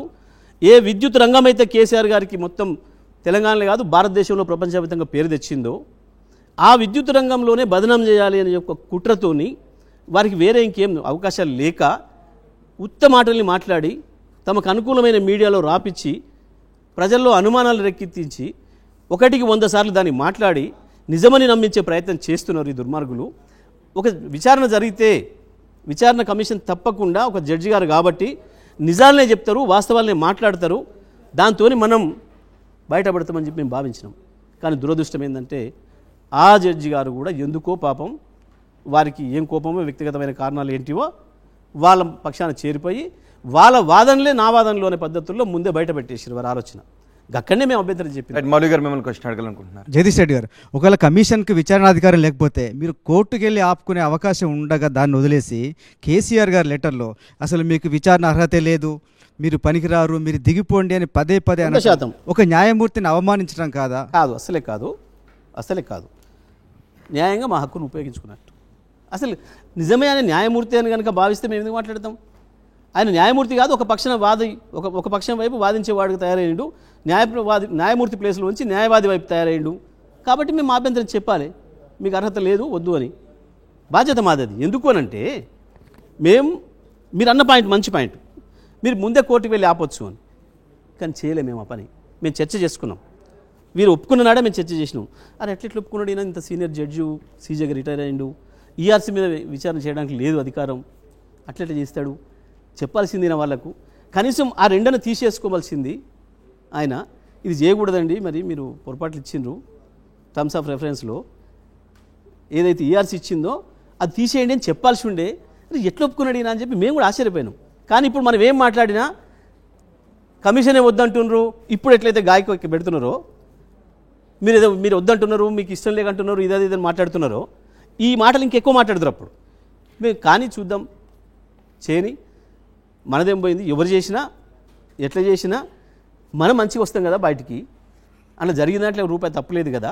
ఇంకోటి కూడా చెప్పాలి మీకు ఈ సందర్భంగా. అసలు ఒక్కటండి, ఎవరిపైనా ఈ పైసలు ఛత్తీస్గఢ్ రాష్ట్ర ప్రభుత్వానికి, లేదా వాళ్ళు అంటున్నట్టు కేంద్ర ప్రభుత్వ సంస్థ పీజీసీఎల్కి. ఒక రాష్ట్ర ప్రభుత్వ అధికారి నుంచి మీరు లంచం తేగలుగుతారా? చేసింది ఎవరితో? ఎంఓయూ రమణ్ సింగ్ గారితో, బీజేపీ ముఖ్యమంత్రి. మరి మనం ఇస్తే లంచం ఆయన తీసుకున్నట్టు ఉండాలి కదా, లేదా ఆయన ఇస్తే మనం తీసుకున్నట్టు ఉండాలి కదా. లంచం ఇస్తాడా ఒక రాష్ట్ర ముఖ్యమంత్రి? ఒక రాష్ట్ర జెన్కో నుంచి ఇంకో రాష్ట్ర జెన్కోకి కానీ ఇంకో రాష్ట్ర ముఖ్యమంత్రి కానీ పైసలు ఇస్తారా ఎక్కడైనా? నిరుపయోగమైన అనేది నేను అదే అంటున్నా, నిరుపయోగమైనది ఎందుకు చేస్తారు? నిరుపయోగం ఎందుకు? తెలంగాణ పైసలు నిరుపయోగం చేసి ఇంకోరికి ఇవ్వాలి? మీకు ఏదైనా లాభం ఉంటేనే కదా, ఈడంగా ఇచ్చి ఆడంగా తెచ్చుకునే అవకాశం ఉంటేనే కదా ఇస్తే చెప్పాలి కదా. ఆయన కూడా వాడని విద్యుత్ లైన్కి వందల కోట్ల రూపాయలు చెల్లించాల్సిన పరిస్థితి వచ్చిందా? రాలేదా? ఏమి రాలేదు. చాలా మినిమం అది. 1000 మెగావాట్ల విద్యుత్ అట్లా ముందే చెల్లించారు, ఆ లైన్ వాడుకోలేదు. అట్లా ప్రతి రాష్ట్రంలో కూడా జరుగుతుంది, ప్రతి దేశంలో కూడా జరుగుతుంది. ఎందుకంటే తెలంగాణలో కూడా జరిగింది. విద్యుత్ అనేది మీకు ఏ రోజుకి ఎంత అవసరం ఉంటుంది, ఎంత తీసుకోవాలి, మీ డిమాండ్ ఏంది అనేది ఆ నిమిషానికి ఉండే పరిస్థితుల మీద ఆధారపడి ఉంటుంది. యుద్ధం ఎట్లనో సైన్యాన్ని ఎట్లా తయారు చేస్తారో విద్యుత్తును కూడా అదే పద్ధతిలో సిద్ధంగా పెట్టుకుంటారు. మరి భారతదేశానికి 15 ఏళ్ళు 20 ఏళ్ళ నుంచి యుద్ధమే రాలేదు, సైన్యం మీద వేస్ట్ అయిందంటే ఎవడన్నా వాడికి తలకాయ ఉన్నాడేమన్నా? ఇది కూడా అంతే, విద్యుత్తుది కూడా రేపటి అవసరాలని అంచనా వేసి ముందే మనం సిద్ధం చేసి పెట్టుకోవాలి. సింపుల్, ఏం కాలే, ఏమీ కాలేదు. ఛత్తీస్గఢ్ నుంచి లభ్యత లేదు, మనం విద్యుత్ కొనుగోలు పవర్ గ్రిడ్ కార్పొరేషన్ కు ఎందుకు చెల్లింపులు చేశారు? ఎందుకు ఒప్పందం కుదుర్చుకున్నారు? మంచి ప్రశ్న. గిదిరాని అని ఛత్తీస్గఢ్ ఒప్పందానికి పీజీసీఎల్ లైన్ కొనుక్కోవడానికి రెండింటికి అవినాభావ సంబంధం ఉంటుంది, విడదీయడానికి సంబంధం. ఏంటిది అదంటే, భారతదేశంలో ఉత్తరాదిలో కొంత విద్యుత్ ఉత్పత్తి ఉన్నా దక్షిణాదిలో అవసరమైనంత ఉత్పత్తి లేదు. మనం ఎంత 10 రూపాయలు కాదు 20 రూపాయలు పెట్టి కొనుక్కొచ్చుకుందామన్నా మనకు అవకాశం అదే చేస్తాం లేదు. మొదటిసారి నార్త్కు సౌత్కు లింక్ కలిపే లైన్ వచ్చింది, మొదటిసారి వస్తుంది, ఇంకా పూర్తి కాలే. వార్దా డిచ్పల్లి లైన్, దానికి బుక్ చేసుకోవడానికి 5 రాష్ట్రాలు పోటీపడే పరిస్థితులు ఉన్నాయి. ఎందుకంటే 5 రాష్ట్రాలలో తీవ్రమైన విద్యుత్ సంక్షోభం ఉంది. ఎవరు కూడా పవర్ కట్స్ లేని రాష్ట్రాలు లేవు. అది కేరళ, అది తమిళనాడు, అది కర్ణాటక, వీడిపోయిన ఆంధ్రప్రదేశ్, అందరం కూడా. ఈ సమయంలో మనం విద్యుత్ తెచ్చుకోవాలి అని అంటే పీజీసీఎల్ లైన్లో మనం షేర్ బుక్ చేసుకోవాలి, హక్కు కొనుక్కోవాలి ఫస్ట్.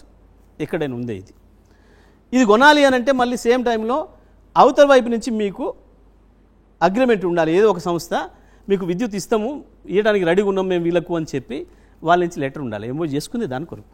ఇవి రెండు ఎవరైనా చేసుకోవాల్సినవి, అన్ని రాష్ట్రాలు కూడా చేసుకున్నాయి, మనం కూడా చేసుకుంటాం. దాంట్లో భాగంగా మొట్టమొదలు మనం పోయి ఎంఓయూ చేసుకొచ్చుకొని రమణ్ సింగ్ గారితో. ఆ టైంకి వీళ్ళు అంటుంది ఏంది, మీకు ఇంకో ప్రశ్న కూడా నేనే చెప్తా. అసలు అక్కడ విద్యుత్తు ఉత్పత్తే లేదు ఆ మార్వా స్టేషన్లో, అయినా వీళ్ళు ముందే చేసుకున్నారు.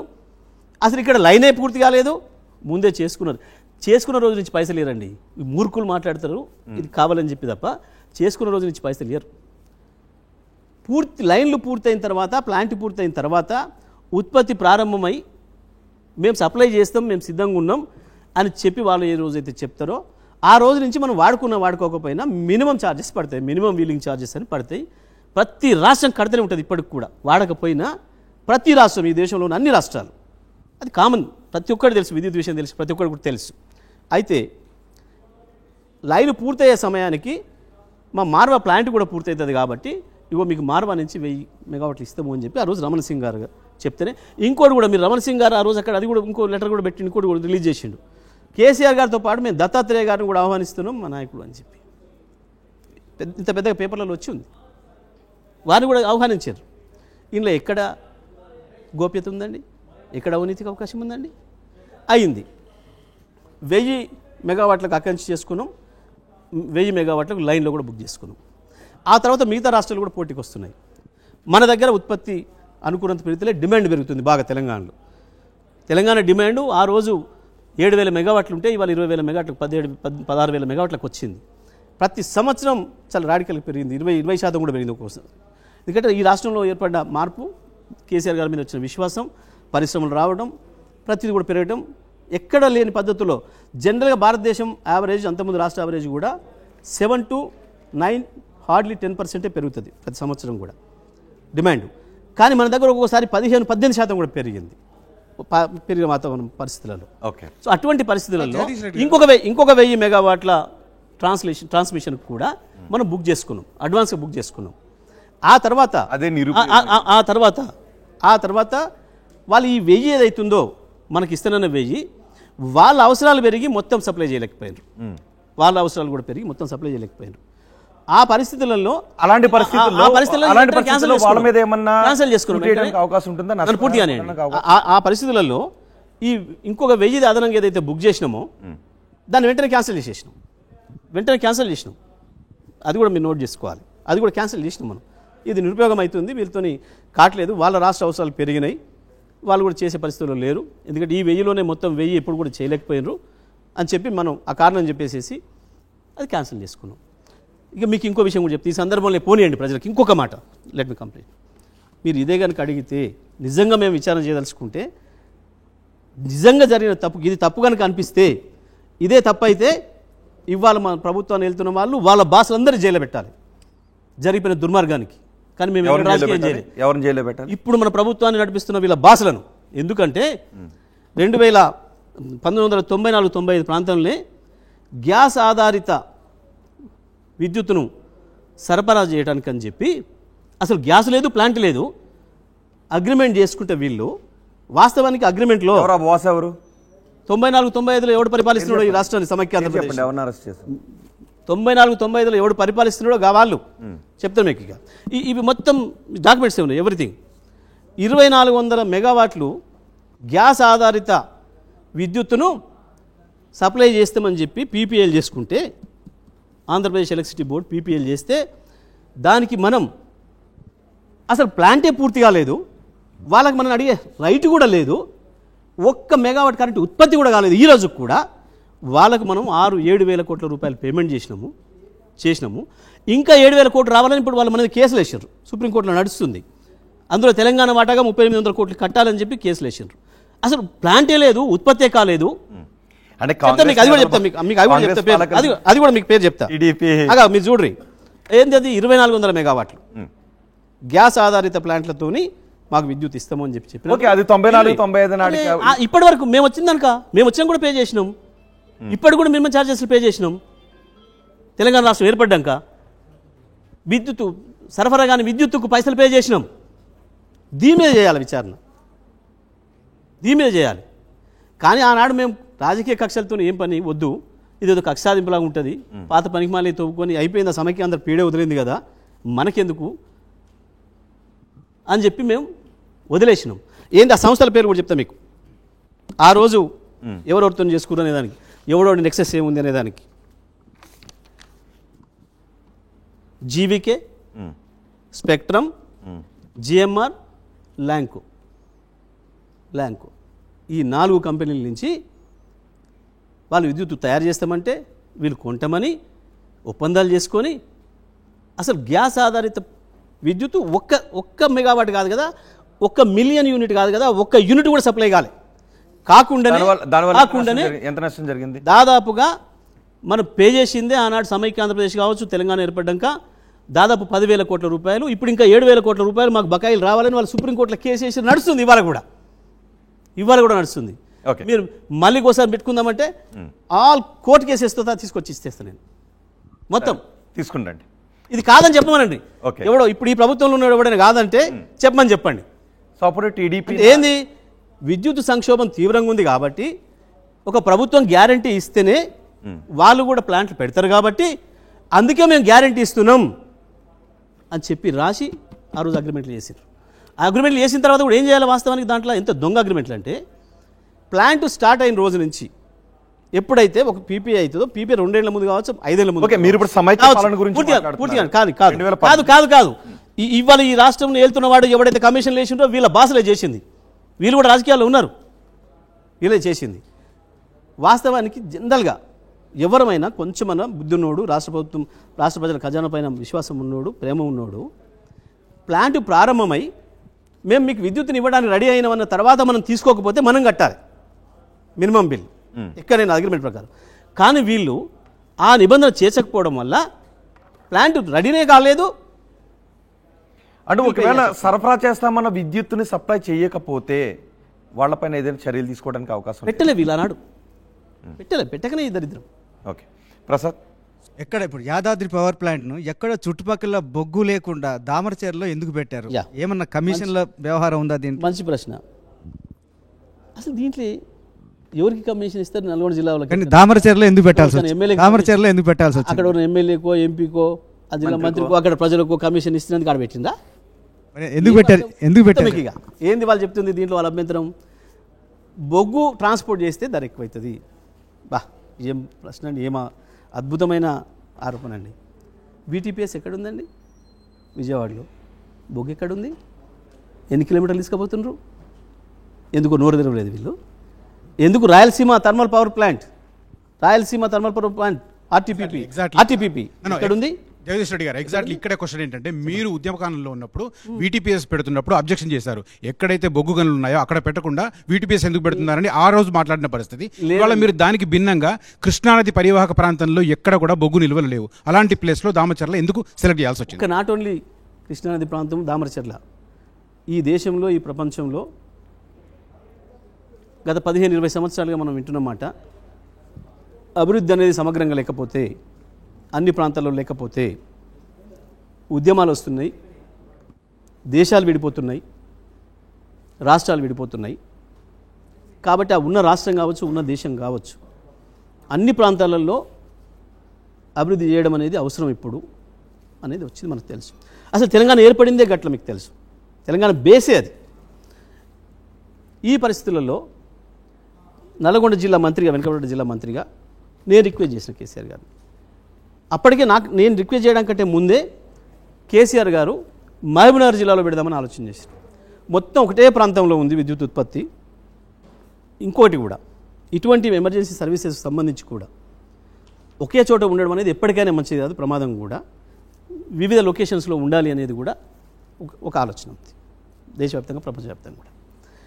నాకంటే ముందు నేను విద్యాశాఖ మంత్రిగా లేనప్పటికీ కేసీఆర్ గారు మాట్లాడుతూ, అధికారులందరితో మాట్లాడుతూ, ఇది మొత్తం ఇటే అవుతుందా, ఇటు సౌత్ తెలంగాణ కూడా కొంత తీసుకురావాలి, లైట్ తీసుకురావాలి, ఏదో ఒకటి పెట్టాలి మనం అక్కడ అని చెప్పి, విద్యుత్తు ప్రధానమైనది, అవసరమైంది కాబట్టి ఒక 4,000 మెగావాట్ల విద్యుత్తును ఉత్పత్తి చేయడానికి మహబూబ్నగర్ జిల్లాలో ఎక్కడైనా భూమి ఉందేమో, ప్రభుత్వ భూమి ఉందేమో అందుబాటులో చూడండి అని చెప్పి ఆ జిల్లా నాయకులతో మాట్లాడి జిల్లా కలెక్టర్కి ఫోన్ చేసి చెప్పాను. అప్పుడు నేను విద్యాశాఖ మంత్రిగా ఉన్నాను. చెప్తే వారు మంచి సార్, ఇక్కడ ఏదో గద్వాల ప్రాంతంలో పైన ఉంది, ఒకసారి చూసి చెప్తామని చెప్పారు. అయిపోయింది అది. ఆ తర్వాత ఒక 3-4 నెలల తర్వాత నేను విద్యుత్ శాఖ మంత్రి అయ్యాను. మళ్ళీ సడన్గా ఒక రోజు కేసీఆర్ గారు ఆ జిల్లా కలెక్టర్కి ఫోన్ చేసిండ్రు. ఏమైంది, భూమి ఎంతవరకు వచ్చింది పవర్ ప్లాంట్ది అని చెప్తే వారుండి, సార్ అది ప్రభుత్వ భూమి ఉంది కానీ మొత్తం పేదలు ఉన్నారు, వేలాది మంది, ఇక ఆడ తీసుకోవడం కష్టం సార్, అది కొంతనేమో అసైన్మెంట్ చేసింది ప్రభుత్వం, కొంతమంది ఏమో అసైన్ చేయకపోయినా ఆక్యుపేషన్ చేసుకొని ఉంటున్నారు. వేలాది మందిని నిర్వాసితులను చేయడం కష్టమవుతుంది, వీళ్ళు సరేడా అని చెప్పి. ఎందుకు ఒక పవర్ ప్లాంట్ నిర్మాణం చేయాలంటే మొట్టమొదటిగా ఉండాల్సింది భూమి ఒకటి. ఈ రోజుల్లో ఏంటంటే ప్రభుత్వ భూమి ఉంటే బెస్ట్, ప్రైవేట్ భూములు తీసుకోవడం కష్టం, ధరలు కూడా పెరిగినాయి, ప్రజల్లో కూడా ఇవ్వడానికి ఇష్టపడరు. ప్రభుత్వ భూమి అందుబాటులో ఉంటే మొదటిది. రెండవది నీళ్లు, ప్రధానమైంది విద్యుత్ ఉత్పత్తికి. మూడవది రోడ్డు సౌకర్యం, రైలు సౌకర్యం, ఎందుకు బొగ్గు ట్రాన్స్పోర్ట్ చేయడానికి. ఇంకా వీలైతే దాంట్లో ఇప్పుడు ఇంటర్నేషనల్ దిగుమతి చేసుకున్న బొగ్గే వాడాలని కేంద్ర ప్రభుత్వం ఒక నిబంధన కూడా తెచ్చింది అప్పుడే. మరి ఇది పోర్ట్లకు కూడా దగ్గర ఉండేటట్టు ఉండాలి. పైగా అక్కడ అవతల వైపు రాయచూరులో ఎన్టీపీసీ పెట్టి ఉంది ఆడ ఆల్రెడీ.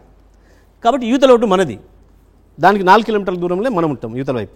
ఆ ప్రాంతంలో అయితే ఇంకా బెస్ట్ అన్ని రకాల అని చెప్తే కేసీఆర్ గారు వారికి వీలు కాదన్నారు. అన్నాక ఖమ్మం కలెక్టర్కి ఫోన్ చేసిండ్రు. సరే ఇటు వీళ్ళు సౌత్లో పెడదాం అనుకుంటే వీలు కావట్లేదా, వీళ్ళతో కావట్లేదు, మరి అక్కడనే ఏమైనా గవర్నమెంట్ ల్యాండ్ ఉందని చూడు అని చెప్పి. అదే రోజు వారు చెప్పగానే నేను బయటికి పోయి మా కలెక్టర్ మా ఆర్డీఓకి ఫోన్ చేసిన, మీరు కూడా ఆర్డీఓకు, ఎందుకంటే నాకు అప్పటికి ఐడియా ఉంది. అంతకుముందు చెప్పిన దాన్ని బట్టే నేను ఇది అన్నిసార్లు చెప్పేవన్నీ 4 అందుబాటులో ఉన్న ప్రాంతం ఏది అని చూస్తే దామరచెర్ల పక్కన వీర్లపాలెం అని ఉంటుంది.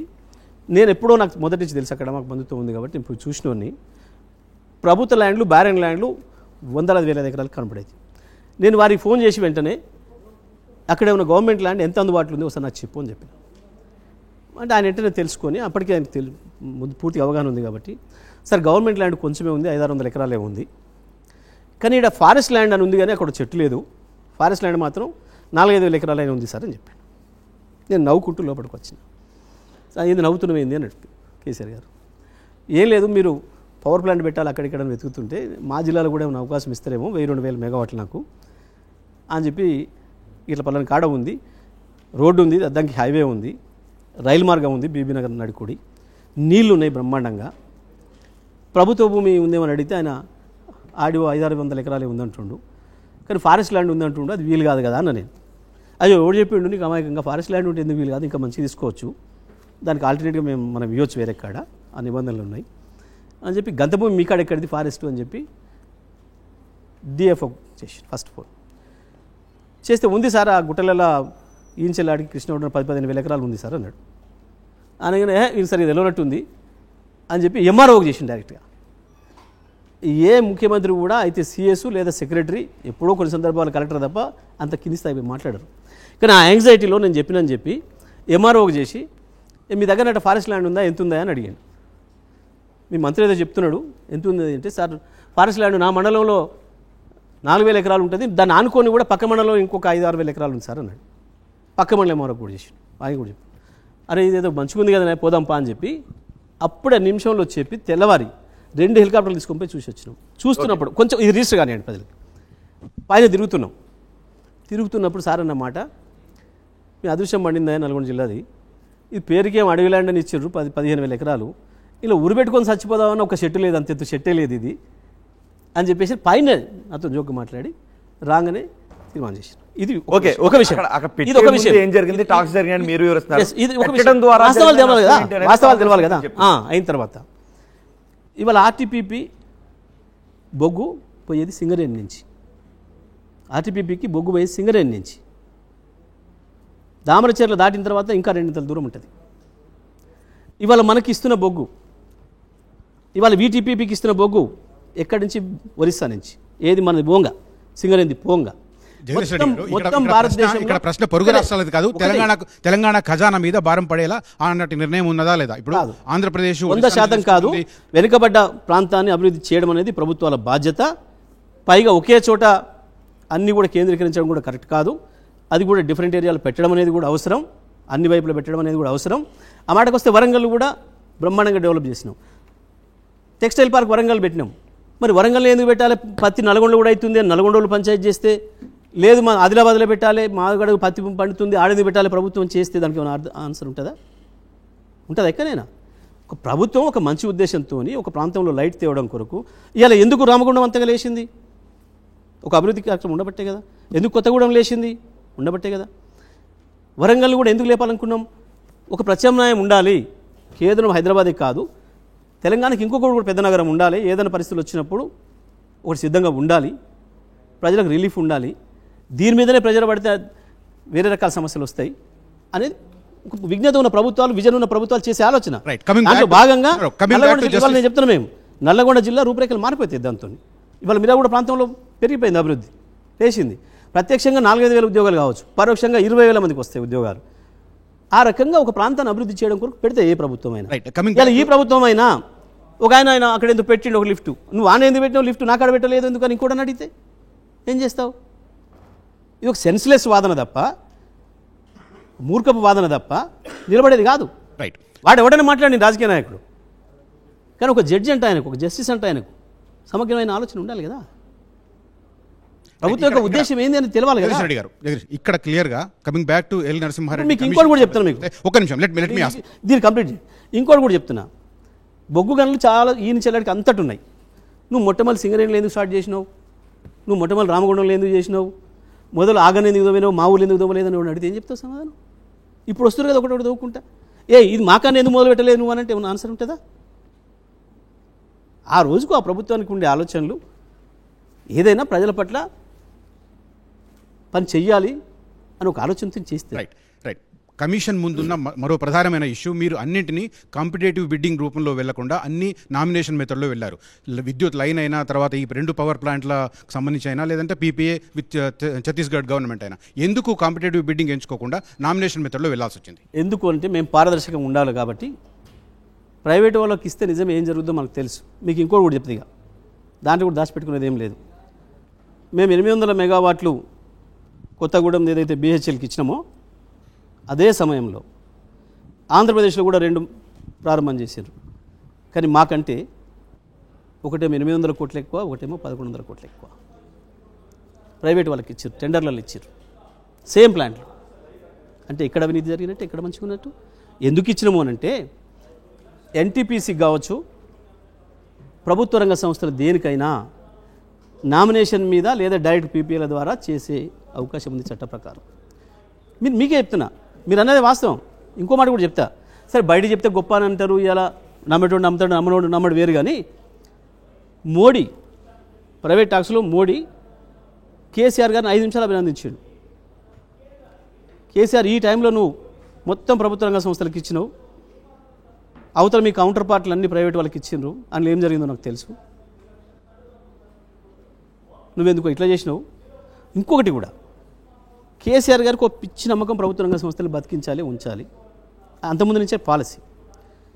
ఈ టైంలో బీహెచ్ఎల్కి ఇవ్వడం అనేది అవసరం. ఏం జరిగింది, బీహెచ్ఎల్ కాదని బీహెచ్ఎల్ని ముంచడానికి ప్రైవేట్ సంస్థలు మొదటిసారిగా బయట నుంచి వెళ్ళి, చైనా నుంచి ఇంకొక నుంచి వెళ్ళి ఎక్విప్మెంట్ తేవడం మొదలుపెట్టినాయి. మనం కనుక ఇవాళ ఈ ఇచ్చుండకపోతే బీహెచ్ఎల్ చచ్చిపోయేది ఇప్పటికి. వాస్తవానికి బీహెచ్ఎల్ బతికిచ్చినాం, కేంద్ర ప్రభుత్వ రంగ సంస్థలు బతికించాలి తప్ప. సబ్ క్రిటికల్ టెక్నాలజీని బీహెచ్ఎల్ నుంచి కొనుగోలు చేసిన విషయం గురించి అంటున్నారా? అన్ని అది సబ్ క్రిటికల్, సూపర్ క్రిటికల్ రెండానికే ఇచ్చినాం కదా. ఇక్కడ మీరు అంటే ఒక నిమిషం, లెట్ మీ కంప్లీట్ రోయిన్, మంచి ప్రశ్న వేసినాం, పోవాలి ప్రజలకి. ఒక సబ్ క్రిటికల్ది మేము బీహెచ్ఎల్ కార్డు తీసుకొని సూపర్ క్రిటికల్ ఇంకోటి కానీ ఇచ్చుంటే, అది కొత్తగూడెం కావచ్చు, అది మన యాదాద్రి కావచ్చు, మేము ఇంకోటి కానీ ప్రైవేట్ కూడా ఇచ్చింటే, ఇదేమో మీరు కావాలని ఇది తెచ్చిండ్రు, అక్కడేదో కిక్ బ్యాక్స్ కొరకు ప్రైవేట్ వాళ్ళకి ఇచ్చిండ్రు అని చెప్పి మమ్మల్ని అంటే మేము పడేవాళ్ళం. సబ్ క్రిటికల్ అయినా సూపర్ క్రిటికల్ అయినా తెలంగాణ రాష్ట్రం వచ్చిన కాడి నుంచి ప్రతిదీ కూడా ఎలక్ట్రిసిటీ విషయంలో ప్రభుత్వ రంగ సంస్థలే కదా ఇచ్చింది. ప్రైవేట్ సంస్థకు నష్టం కలగకుండా ఉండాలి అని బీహెచ్ఎల్ దగ్గర నుంచి ఆ సబ్ క్రిటికల్ టెక్నాలజీని మీరు కొనుగోలు చేశారని ఒక ఆరోపణ. అసలు వాడు ఎవడో మాకు ఎందుకు తెలుస్తుంది? బీహెచ్ఎల్ కార్డు ఉన్న సంగతి మాకేం తెలుసు, వాళ్ళు వచ్చి చెప్తే తప్ప. తప్పే ఉంది, బీహెచ్ఎల్ వాళ్ళ దగ్గర ఉన్నది మేము పెడతాం సార్ అన్నారు, దాంట్లో తప్పే ఉంది. మరి వీటన్నిటికీ ఈ 800 మెగావాట్లు, ఆ 4000 మెగావాట్లకు దాంట్లో ఏమొచ్చిందని ఇస్తాం? అందులో ప్రైవేట్ వాడికి ఇవ్వచ్చు కదా, ఏదైనా కిక్ బ్యాక్ తీసుకోదలుచుకుంటే. ప్రైవేట్ వాడితో వస్తే బీహెచ్ఎల్ అంటే ప్రైవేట్ వాళ్ళకి ఇచ్చిన ప్రతి దాంట్లో అవినీతి, ఒకటే మాట, ప్రైవేట్ వాళ్ళకి ఇచ్చిన ప్రతి దాంట్లో అవినీతి జరిగినట్టు, ప్రైవేట్ వాళ్ళకి ఇచ్చిన ప్రతి దాంట్లో అవినీతి స్కోప్ ఉంది కదా చేసుకోవడానికి, ఇలా స్కోప్ కూడా లేదు కదా. తెలంగాణ ఇలా స్కోప్ కూడా లేదు, సింపుల్ లెక్క. పోనీయండి ప్రజలకు మీ ద్వారా, అవినీతి జరిగింది, ప్రజలకు పోనీయండి మీ ద్వారా, అక్కడ అవకాశం ఉంది కదా. సేమ్ నేను చెప్తున్నాను, నేను వేరే అనలే, సేమ్ నేను కొత్తగూడెంలో 800 మెగావాట్లు బీహెచ్ఎల్కి నామినేషన్ మీద ఇచ్చినాడు. ఆంధ్రప్రదేశ్లో వీటీపీఎస్లో ఇంకొకటి 800 మెగావాట్లది, ఇంకొకటి కృష్ణపట్నం 800 మెగావాట్లు. ఈ 2 చోట్ల కూడా అదే టైంలో ఇచ్చిండ్రు. వాళ్ళు ఓపెన్ కాంపిటేటివ్ బిడ్డింగ్లో పోయినరు. మాకంటే వీటీపీఎస్దేమో 790 కోట్లు, కృష్ణపట్నందేమో 1100 కోట్లు ఎక్కువ ధరకి ఇచ్చిండ్రు. ఇందులో ఎవరు తప్పు చేసినట్టు, ఎవడు పైసలు ఎవడు పోయినట్టు? బిహెచ్ఎల్ లంచం ఇస్తుందా? బిహెచ్ఎల్ చైర్మన్ ఆయన జేబుల నుంచి పైసలు తీసి ఇంకొకరికి ఇస్తాడా? వస్తుందా దాంట్లో నుంచి వెళ్ళి? రమణ్ సింగ్ మాకు లంచం ఇస్తాడా?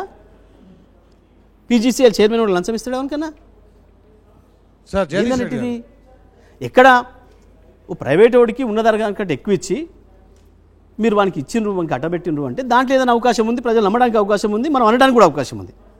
మేము ఇంత పారదర్శకంగా ప్రభుత్వ రంగ సంస్థలకు ఇస్తే దీంట్లో ఏందో తుమాలే కోడిగుడ్డు మీద ఈకలు వికాలే అని ఒక చిల్లర ప్రయత్నం చేసి ఇప్పుడు ఎల్లెలకల పడే పరిస్థితి వచ్చి ఈయనకి ఎందుకో మరి ఎక్కడుందో జస్టిస్ నరసింహారెడ్డి గారి కోపం సరిగా మేము మాట్లాడే ఇంటర్నల్ కానీ వారు ఎందుకో ఏదో సంథింగ్ ఏదో విషయంలో కేసీఆర్ గారితో వారికి ఏదో భేదాభిప్రాయం ఉంది. ఎందుకు మారిందో, వారికి పొలిటికల్ ఐడియాలజీ వల్ల మారిందో, ఇంకోటి మారిందో, మొత్తానికి ఆయన ముందే ప్రియాక్యుపై అయి ఉన్నాడు దీంట్లో. అది మనకు 11 తారీఖు సమావేశంతో బయటపడింది. ఆయన అది మాట్లాడకపోతే అది కూడా బయటపడేది కాదు, తెలిసేది కాదు మనకు. మేము కూడా నమ్మే ఉంది గొర్రెలాగా. మేము వాస్తవానికి మీరు అన్నట్లు ఆ పాయింట్ మీద మేము కోర్టు పోయి స్టే తేవచ్చు దాని మీద, కానీ మేము చేయదలుచుకోలే. విచారణ జరగాలని కోరుకున్నాం. తెలంగాణ బిడ్డగా తెలంగాణ పడ్డ కష్టాలు ఏందో, విద్యుత్ రంగంలో జరిగిన ఇబ్బందుల వల్ల ఎన్ని వేల మంది రైతులు చచ్చిపోయినరో ఒక రైతుగా ఆయన తెలుసు. ఆయనే స్వయంగా ఇబ్బంది పడ్డాడు, విద్యుత్ పట్ల వ్యవసాయం చేసేవాడు కాబట్టి, ఆయన కూడా రైతు కాబట్టి తప్పకుండా ఆయన కేసీఆర్ గారి పట్ల సింపథెటిక్గా ఉంటాడు. మాకేం డబ్బా కొడుతున్నాడని మేము అనుకుని కొట్టాలని కూడా మేము ఆశించలే. ఉన్నది ఉన్నట్టు వాస్తవాలు మాత్రమే చెప్తాడు అని మేము నమ్మినాం పూర్తిగా ఆయన్ని. కానీ ఇలా స్పష్టంగా బయటపడ్డాడు. కానీ జస్టిస్ నరసింహారెడ్డి తెలంగాణ అనుకూలవాది, మీకు తెలుసు 100%. ఏమన్నా టైంలో ఆయన ఏం చేశారన్నది. 100%. ఎందుకు ఇప్పుడు మీరు ఆయన మీద కొన్ని అనుమానాలు రేకెత్తిస్తూ ఆయన మీద మారాడు అంటారు? ఏం మారాడు అనుకుంటున్నారు? స్పష్టంగా నువ్వు న్యాయాధికారిగా, ఒక విచారణాధికారిగా చేయకూడని పని చేసి మీరు తీయండి ఒకసారి హిస్టరీ. మీరు మొత్తం భారతదేశంలో మొత్తం హిస్టరీ తీయండి. ఏ కమిషన్ అయినా ఎక్కడైనా ఈ రకంగా ప్రెస్ పెట్టి బయటికి మాట్లాడే సందర్భం, అది కూడా పూర్తిగా విచారణ పూర్తి కాకముందే, ఇది న్యాయం అవుతుందా? ఇది ఒక న్యాయాధికారి చేయాల్సిన పనేనా? ఒక కమిషన్ చేయాల్సిన పనేనా? ఇట్లా కరెక్ట్ అవుతుంది. సార్ జగదీష్ రెడ్డి గారు, కేసీఆర్ మార్క్ లేకుండా చేద్దామని ప్రభుత్వం ప్రయత్నిస్తుందా? ఎందుకంటే కాళేశ్వరం పైన విచారణ జరుగుతుంది, గొర్రెల స్కామ్ మీద విచారణ జరుగుతుంది, ఇప్పుడు విద్యుత్ కొనుగోలు, అంటే వరుసగా కేసులతో ఉక్కిరిబిక్కిరి చేయాలనుకుంటున్నారు బీఆర్ఎస్ని. కేసీఆర్ గారు మార్కు లేకుండా చేయాలనే ప్రయత్నం మరి ఈ రాష్ట్ర ముఖ్యమంత్రికి ఉంటే ఉండొచ్చు. ఎందుకనంటే కేసీఆర్ మార్కు లేకుండా చేయమంటే తెలంగాణ లేకుండా చేయడం, మరి వాళ్ళ పాత భాషకి ఇట్లా అప్పచెప్పి తెలంగాణ ఆంధ్రప్రదేశ్లో కలిపితే కనుక అప్పుడు కేసీఆర్ మార్కు పోతుంది తప్ప అప్పటిదాకా కేసీఆర్ మార్కు తీసేయడం ఈ ప్రపంచంలో ఎవరితో కూడా కాదు. తెలంగాణ రాష్ట్రం పోతేనే కేసీఆర్ మార్కు పోతుంది. ఇక కేసీఆర్ మార్కు రిటర్న్ ఇస్తే నువ్వు తెలంగాణ రాష్ట్రం తీసుకుపోయి మళ్ళీ సమైక్యాంధ్రలో కలిపితే విలీనం చేస్తే అప్పుడు జరుగుతుంది. చేయండి వాళ్ళను, తెలంగాణ ప్రజలు చేయాల్సింది. మరిన్ని వీడియోస్ కోసం ఛానల్ ని సబ్స్క్రైబ్ చేయండి, లేటెస్ట్ అప్డేట్స్ కోసం వాట్సాప్ ఛానల్ ని ఫాలో చేయండి, అండ్ లింక్ డిస్క్రిప్షన్ లో ఉంది.